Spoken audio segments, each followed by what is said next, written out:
창세기 1장 20절에서 2장 3절까지 저와 여러분이 한 절씩 교독하겠습니다. 하나님이 이르시되 물들은 생물을 번성하게 하라. 땅 위 하늘의 궁창에는 새가 나르라 하시고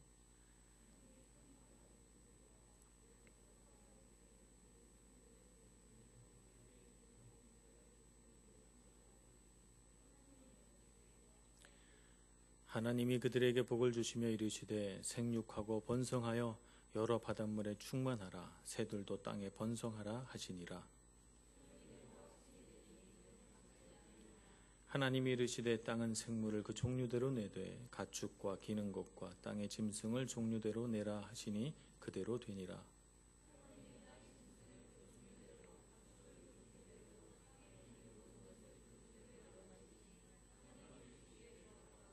하나님이 이르시되 우리의 형상을 따라 우리의 모양대로 우리가 사람을 만들고 그들로 바다의 물고기와 하늘의 새와 가축과 온 땅과 땅에 기는 모든 것을 다스리게 하자 하시고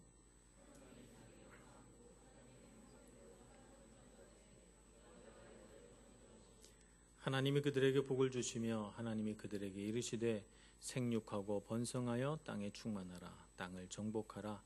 바다의 물고기와 하늘의 새와 땅에 움직이는 모든 생물을 다스리라 하시니라.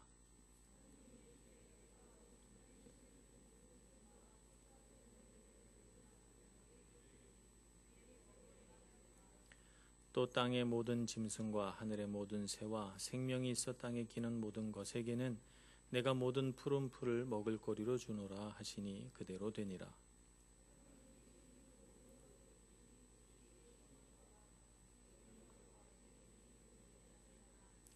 천지와 만물이 다 이루어지니라.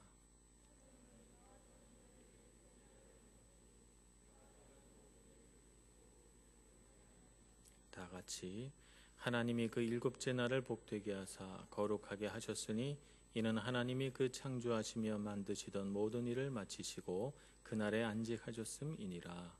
아멘. 지난주에 우리가 하나님께서 천지를 창조하실 때 그 이야기들을 말씀 속에서 배웠습니다. 처음 빛을 창조하시고 그 다음에는 혼돈 속에 있던 이 세상을 갈라서 궁창을 구별해냅니다. 그것을 하늘이라 부르셨습니다. 그리고 그 다음 날에는 땅을 만드시고 땅 위에 식물이 자라나게 하셨죠.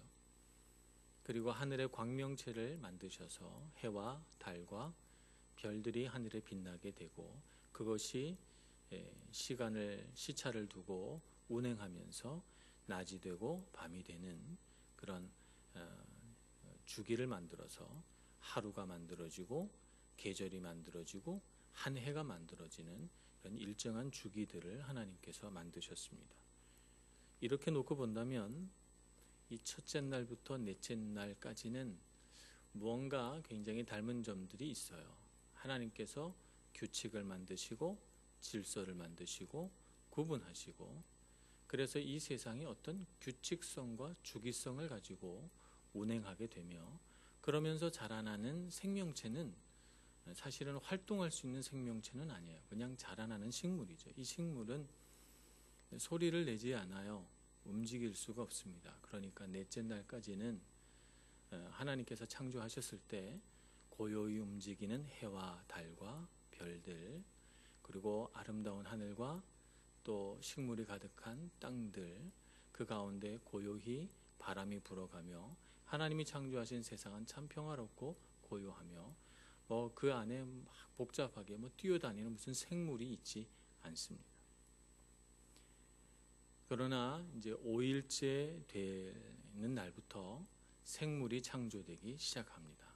물속에는 각종 어류들이, 하늘에는 여러 가지 종류의 새들이, 또 6일째에는 땅의 짐승을 창조하셔서 2발 가진 짐승, 4발 가진 짐승, 기어다니는 짐승 이런 짐승들이 창조되기 시작합니다. 그리고 아마 마지막에는 하나님께서 사람을 창조하셨겠죠. 이런 움직이는 생명체들은 다 활발하게 땅속이든 하늘이든 물속이든 움직이며 다니고 움직이는 생명체들은 다 소리를 내기 시작합니다. 서로 화답하는 소리, 짝짓기 하기 위해서 내는 소리, 여러 가지 소리를 내면서 고요하던 이 지상에는 온갖 짐승들의 노랫소리로 또 그들의 외침으로 가득하게 됩니다. 그제서야 비로소 무언가 하나님께서 창조하신 이 피조세계가 활발하게 움직이는 듯한 그런 생동감과 활력을 갖게 되죠. 오늘은 바로 우리 그러한 생명체가 만들어지는 5일째, 6일째, 그리고 하나님께서 안식하신 7일째 날을 우리가 보려고 하는 것입니다. 이렇게 하나님께서는 온 생물을 창조하시는데 그 중에서도 사실 가장 중요한 으뜸되는 생명체는 사람이라고 말씀드릴 수가 있어요. 그것을 우리가 말씀 속에서 어떻게 할 수 있는가? 하나님께서 우리가 위대하다고 생각하며 바라보는 이 온 우주와 천지 만물을 창조하실 때는 그냥 빛이 있으라 명령하면 빛이 있었고, 땅이 궁창이 나누어지라 하면 나누어졌고, 땅이 드러나라 그러면 드러났고, 또 짐승도 종류대로 생겨라 그러면 생겼고, 식물도 종류대로 나타나라 그러면 나타나고 다 했는데, 사람을 창조할 때만 하나님이 뭐라고 말씀하시는가 하면 26절에 보면 하나님이 이르시되 우리의 형상을 따라 우리의 모양대로 우리가 사람을 만들고 그들로 바다의 물고기와 하늘의 새와 가축과 온 땅과 땅에 기는 모든 것을 다스리게 하자라고 말씀하십니다. 그 전까지는 명령만 하면 다 명령대로 된, 순종하는 그런 하나님의 창조 방식이 이루어졌다면, 사람을 창조할 때는 하나님께서 그런 방식이 아닌 어떻게 하자라고 말씀하시죠. 하나님께서 자기 자신을 우리라고 지칭하시면서 우리가 이런 사람을 만들어서 우리가 창조한 이 6째 날까지 창조한 이 모든 생물과 우주와 천체를 다스리게 하자, 하나님께서 그렇게 말씀하십니다. 그래서 이렇게 다스리게 하려고 하나님은 어떻게 하시냐면 하나님의 형상을 따라 하나님의 모양대로 이렇게 사람을 창조하시게 됩니다. 그래서 하나님은 명령할 때마다 하자라고 하는 것은 마치 이렇게 모여서 의논하는 것처럼 이렇게 하셨기 때문에 사람의 창조는 대단히 신중하게 이루어졌다, 이렇게 볼 수가 있습니다. 하나님께서 그만큼 사람을 창조하실 때 심혈을 기울이셨고, 가장 완벽하고도 아름다운 피조물을 만들기 위해서 하나님께서는 자기 자신을 카피해서 자신의 형상을 닮은 그런 존재를 이 지상에 만들어내게 됩니다. 그러니 이 지상에 존재하는 모든 생물 가운데, 모든 존재 가운데 가장 하나님을 닮고 가장 하나님에 가까운 피조물은 바로 사람이라고 할 수 있고, 그래서 사람은 무엇을 즐거워하고 기뻐해야 되는가 하면 우리가 하나님의 형상을 닮았다는 것에 대단히 기뻐해야 되고, 그것에 대단한 자부심을 가져야 된다는 것입니다. 근데 오늘날 우리가 살아가는 세상을 보면 우리가 그런 자부심을 갖고 살기보다는 오히려 그런 자부심이 많이 깨어져 있는 모습들을 더 흔하게 볼 수가 있습니다.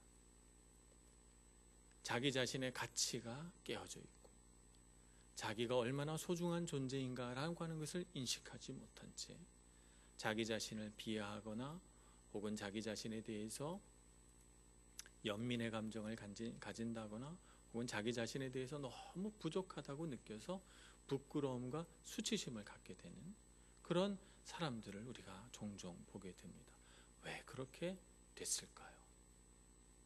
우리가 창세기를 쭉 이어나가면서 보게 되겠지만 죄라고 하는 것이 그렇게 된 것이지요. 우리가 본래는 하나님의 형상과 하나님의 모양을 닮아서 정말 아름다운 존재로 가장 완벽한 피조물로 이 세상에 지어졌는데, 죄가 우리의 눈을 가리우고 죄가 우리에게 영향력을 미쳐서 우리가 그런 창조의 본 모습을 잃어버린 채, 아니 창조의 그 본 모습을 우리가 다 갖고 있음에도 불구하고 오히려 그것을 부끄러워하고 그것을 수치스러워하고 그것에 만족하지 못하고 자기 자신을 가혹하게 대하며 자기 자신을 못난 존재로 인식하게 되는 그런, 뭐라 그럴까요? 형벌을 받았다 그럴까요? 그런 형벌 가운데 있는 것이죠. 그래서 우리가 하나님의 형상을 회복하지 못하면 우리가 이 세상을 살아가면서 자꾸 우리 자신이 얼마나 못났나, 얼마나 부족한가 라고 하는 것을 자꾸 생각하며 살아간다는 것입니다. 그래서 우리가 신앙을 가져야 하고 하나님 앞에 나와야 합니다. 우리를 창조하신 우리의 창조주 되시는 하나님 앞에 나와서 우리는 꼭 그분께 여쭈어 봐야 합니다. 주님, 나는 원래 어떻게 만드셨습니까? 나는 내 자신이 너무 부족하다고 생각하고 나는 내 자신이 부끄럽고 이것보다는 나은 사람이 되어야 된다고 생각하는데 하나님, 주님은 어떻게 나를 지으셨습니까? 내가 지금 어떻게 나를 기뻐하고 나에 대하여 하나님의 관점을 가져야 할까요? 라고 하는 것을 주님께 꼭 물어봐야 합니다. 그것이 우리 마음 가운데, 우리 영 가운데 자꾸 회복이 돼야 우리가 하나님께서 지으셨다는 이 하나님의 형상과 모양을 닮은 사람으로서 살아갈 수가 있는 것이죠. 그래야만 우리가 영적인 자신감을 갖게 됩니다. 많은 사람들이 이런 영적인 자신감을 잃어버린 까닭에 우리가 교회 안에서 우리가 축복의 통로라고 얘기들 많이 하잖아요. 축복의 통로면 우리는 어떻게 살아가야 합니까? 누구를 만나면 우리는 마음속에 어떤 생각을 가져야 돼요?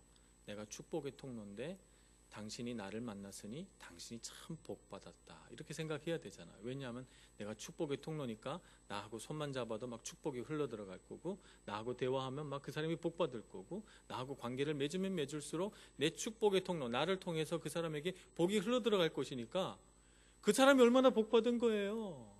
네. 근데 우리 그렇게 생각합니까? 그렇게 생각하지 않아요. 우리는 나는 복을 못 받았다고 생각하고 누가 나에게 복을 줬으면 생각하죠. 그래서 나에게 복을 줄 수 있는 사람을 찾아요. 그래서 똑똑한 사람, 조금 뭐라 그럴까, 영향력이 있는 사람, 이런 사람 알아가지고, 돈 많은 사람, 이런 사람 알아, 그 사람이 나에게 복을 줬으면 하는 바람으로 우리가 관계를 맺으니 어떻게 우리가 하나님의 형상과 모양을 따라 축복의 통로가 되어 하나님의 형상과 그 모습에서 흘러나오는 복을 세상에 흘러내 보내줄 수 있단 말입니까?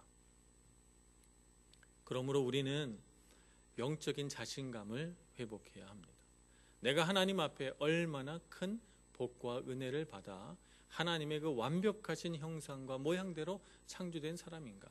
내 안에 얼마나 많은 복과 은혜가 내재되어 있는가? 하나님께서 주신. 그래서 나는 누구를 만나든지 그 사람에게 복을 흘려보내주는 축복의 통로다. 그러니 나를 만나게 되고 나를 아는 사람은 얼마나 복을 받았을까? 이렇게 생각하면서 누구에게든지 하나님의 선한 영향력을 흘려보내주는 저와 여러분 될 수 있기를 소원합니다. 그것이 우리가 이 땅을 살아가는 힘입니다.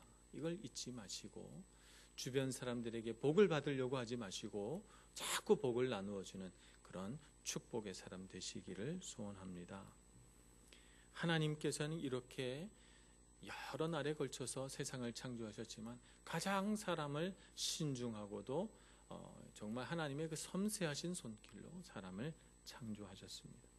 창조하셔서 하나님께서는 여기 보면 28절에 하나님이 그들에게 복을 주시며 그랬습니다. 하나님께서 사람을 창조하시되 남자와 여자를 창조해 놓으시고 그 다음 하신 일은 뭐냐면 복을 주는 일이었어요. 그러니까 하나님은 사람을 창조하시고 그 정말 하나님의 신묘막측한 솜씨 안에 사람을 창조해 놓으시고 그들에게 복을 주신 것이죠. 이 복을 주시는 하나님에 대해서는 사람에게만 복을 주신 것은 아니고 넷째 날까지는 복을 주신다는 말씀이 없는데 다섯째 날부터는 복을 주신다는 말씀을 하기 시작하십니다. 다섯째 날 만든 이 짐승들을 보시고 복을 주신다고 말씀하십니다. 22절에 보면 새와 물속에 있는 어류들을 창조하시고 그들에게 복을 주시며 이르시되 생육하고 번성하여 여러 바닷물에 충만하라. 새들도 땅에 번성하라. 이렇게 말합니다. 복을 주셨다는 것은 곧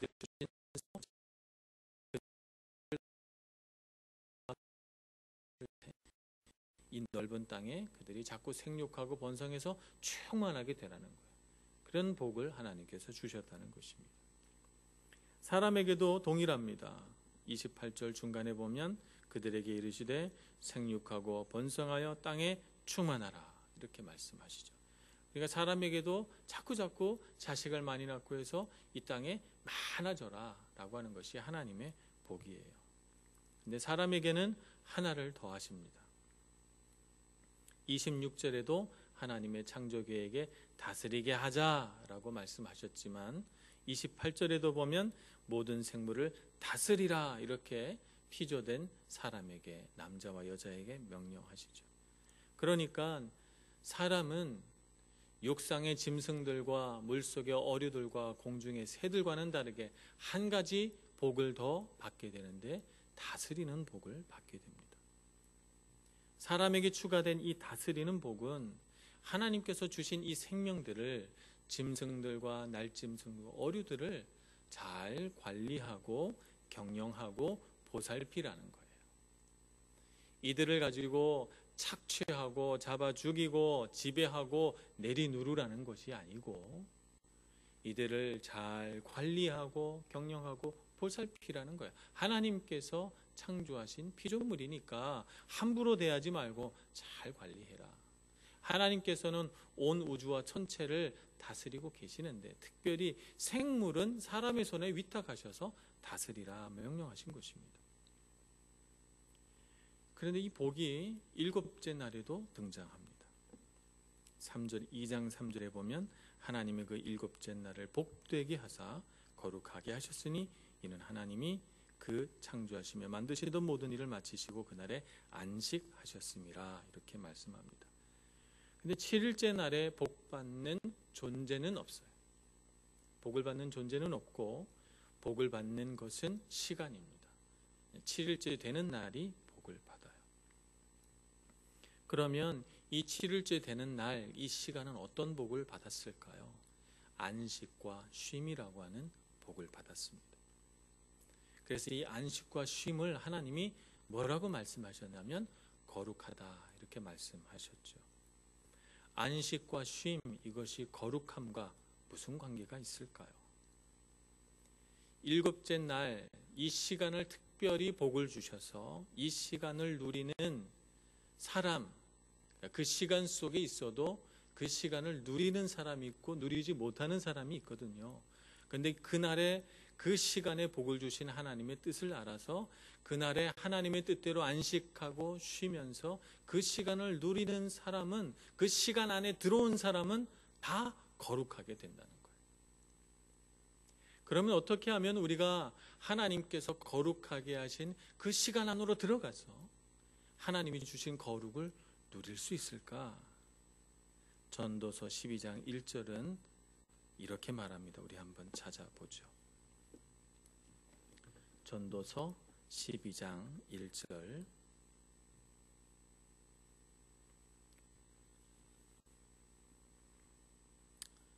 찾으셨으면 제가 좀 길지만 12장 1절부터 7절까지 쭉 읽어보겠습니다. 마음으로 같이 읽으시면서 따라오시기 바랍니다. 너는 청년의 때에 너의 창조주를 기억하라. 곧 곤고한 날이 이르기 전에 나는 아무 낙이 없다고 할 해들이 가깝기 전에 해와 빛과 달과 별들이 어둡기 전에 비 뒤에 구름이 다시 일어나기 전에 그리하라. 그런 날에는 집을 지키는 자들이 떨 것이며 힘 있는 자들이 구부러질 것이며 맷돌질하는 자들이 적음으로 그칠 것이며 창들로 내다보는 자가 어두워질 것이며 길거리 문들이 닫혀질 것이며 맷돌 소리가 적어질 것이며 새 소리로 말미암아 일어날 것이며 음악하는 여자들은 다 쇠하여질 것이며 또한 그런 자들은 높은 곳을 두려워할 것이며 길에서는 놀랄 것이며 살구나무가 꽃이 필 것이며 메뚜기도 짐이 될 것이며 정욕이 그치리니 이는 사람이 자기의 영원한 집으로 돌아가고 조문객들이 거리로 왕래하게 됨이니라. 은줄이 풀리고 금그릇이 깨지고 항아리가 샘 곁에서 깨지고 바퀴가 우물 위에서 깨지고 흙은 여전히 땅으로 돌아가고 영은 그것을 주신 하나님께로 돌아가기 전에 기억하라. 그러니까 전도서 12장 1절에서 7절까지 말씀하시는 것은 창조주 하나님께서 우리에게 생명을 주시고 우리뿐만 아니라 이 세상에 존재하는 모든 것이 그 의미를 지니게끔 하신 바로 그런 분이시니까 사람아 너는 피조물인 것을 기억하라. 너를 지으신 창조주 하나님을 기억하라. 사람아 너가 다스리고 경영하던 모든 것을 그치고 그것을 너에게 주신 그 능력을 주신 하나님을 기억하라 라고 하는 것입니다. 그러니 우리가 7번째 되는 날 주님께서 거룩하게 하시는 그 시간 안으로 들어가는 비결은 하나님을 기억하는 것입니다. 나를 지으시고 나에게 생명을 주시고 내가 이 땅에 있게 하신 창조주 하나님을 기억하라. 너의 모든 시간이 다 지나가고 세상 만물이 하나님이 지으신 원형대로 다 돌아가서 너가 마침내 흙이 되는 그날이 이르기 전에 내 목숨이 붙어있고 내 생명이 붙어있는 그 시간 안에 하나님을 기억하라 라고 하는 것입니다. 그 하나님을 기억하는 시간이 언제인가? 바로 7일째 되는 날이라는 것입니다. 6일 동안은 우리가 하나님께서 위탁하신 이 세상을 살아가며 하나님께서 우리에게 명령하신 대로 다스리느라고 우리가 얼마나 많이 피곤해요.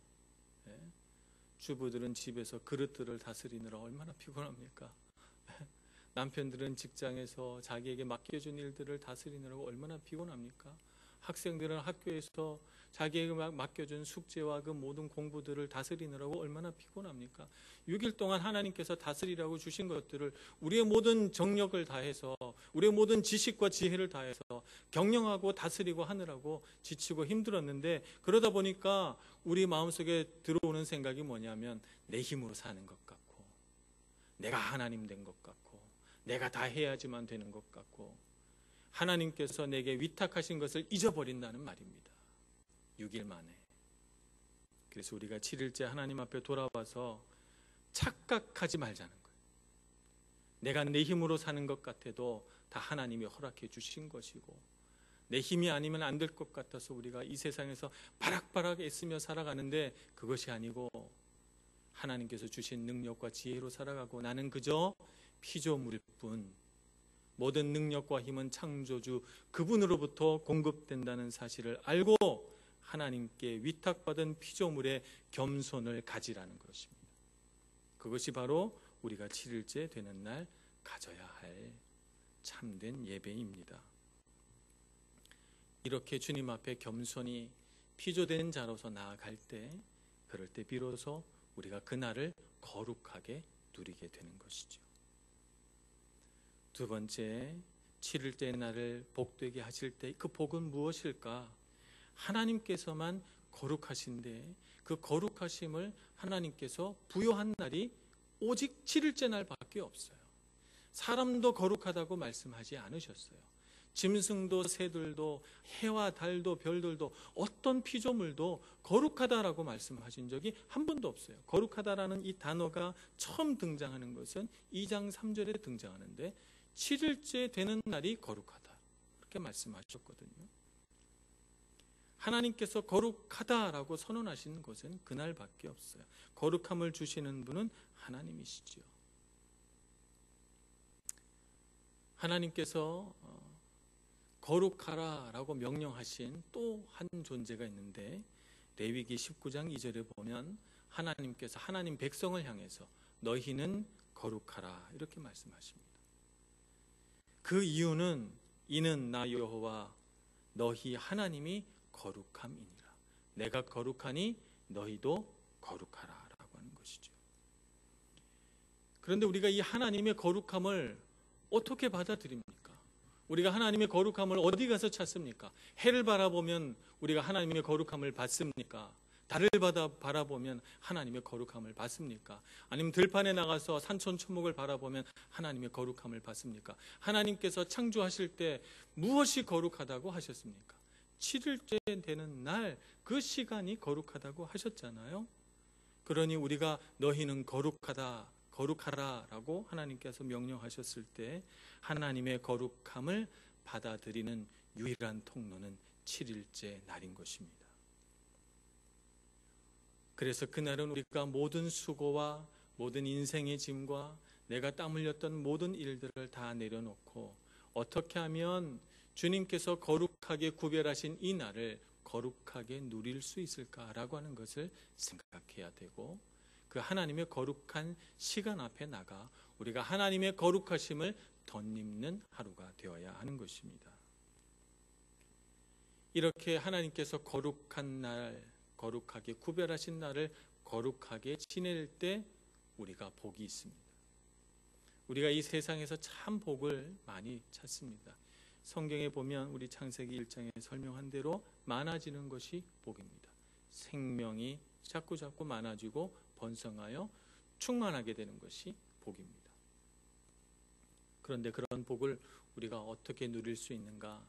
하나님께서 거룩하게 하신 그 구별의 시간, 거룩한 날 가운데 들어가서 우리가 그 거룩함을 누릴 때 그날이 복되게 되고, 복된 날을 누리는 사람이 복을 받아서 생육하고 번성하며 땅에 충만한 사람이 되는 것입니다. 그러므로 우리가 하나님의 그 복된 날 가운데로 들어가 거룩함을 누리기를 소망합니다. 신약에 들어오면 또 다른 거룩을 하나 말씀하고 있는데요. 그것은 믿음이 곧 거룩이다, 이렇게 말씀하십니다. 사도행전 26장 18절 말씀에 보면 이런 말씀이 등장합니다. 그 눈을 뜨게 하여 어둠에서 빛으로 사탄의 권세에서 하나님께로 돌아오게 하고 죄사함과 나를 믿어 거룩하게 된 무리 가운데서 기업을 얻게 하리라 하더이다, 이렇게 말하거든요. 이 말씀은 사도 바울이 아그리빠 왕 앞에 나와서 자기 신앙을 고백하면서 한 말이에요. 여기 보면 중요한 말씀이 뭐냐 하면 나를 믿어 거룩하게 된 무리, 나라고 하는 분은 예수 그리스도를 가리키는 것이죠. 예수 그리스도를 믿으면 거룩하게 되는 것입니다. 믿음이 우리를 거룩하게 만들어요. 우리가 예수 그리스도가 우리를 위하여 죽으시고 이 창세 이후로 우리 잠깐 있었던 죄 짓기 전에 이 정말 아름다운 이 하나님의 원형을 회복할 수 있는 것은 우리 죄의 문제를 해결해야만 우리가 그 창조의 원형을 회복할 수 있는데, 그것은 곧 예수 그리스도의 십자가 보혈을 믿음으로 이루어지는 것이죠. 그러므로 우리가 이 땅을 살아가면서 거룩하게 되는 통로가 또 한 가지가 있는데 그것이 바로 믿음입니다. 예수 그리스도로 인한 죄사함의 은혜, 그 능력을 믿음으로 우리가 거룩해지는 것입니다. 그러므로 이 땅을 살아가면서 세상은 왜 이렇게 불완전하며 어두우며 하나님의 권세보다는 사탄의 권세가 더 능력 있게 느껴지는 세상일까? 이런 고민이 생기거든 하나님께서 거룩하게 하신 이 날을 기억하고 주님께서 우리에게 부여하신 그 다스림의 능력을 이 거룩한 날을 통해 잘 받아들여서 거룩한 능력으로 이 세상을 변화시키는 선한 영향력을 가진 축복의 통로로 살아가는 저와 여러분 되기를 간절히 소원합니다. 기도하겠습니다. 자비로우신 하나님, 주님께서 참으로 우리를 신묘막측하게 지으셨는데 하나님 그 위대하신 솜씨를 우리가 깨닫지 못하고 우리 자신을 너무 낮추어 생각하며 때로는 우리 자신이 부끄러워질 때가 있었습니다. 주님, 저희들에게 능력과 힘을 주셔서 예수 그리스도를 통한 사랑을 알게 하시고 우리가 다시금 우리를 창조하신 하나님의 그 멋진 솜씨를 깨닫고 보며 기뻐할 수 있도록 인도하여 주시옵소서. 그래서 그 기뻐하는 것이 능력이 되고 하나님께서 주신 은혜를 누리는 것이 우리에게 힘이 되어서 이 세상 속에서 참된 선한 능력을 가진 저희들 모두가 다 되게 하여 주옵소서. 예수님의 이름으로 기도합니다. 아멘.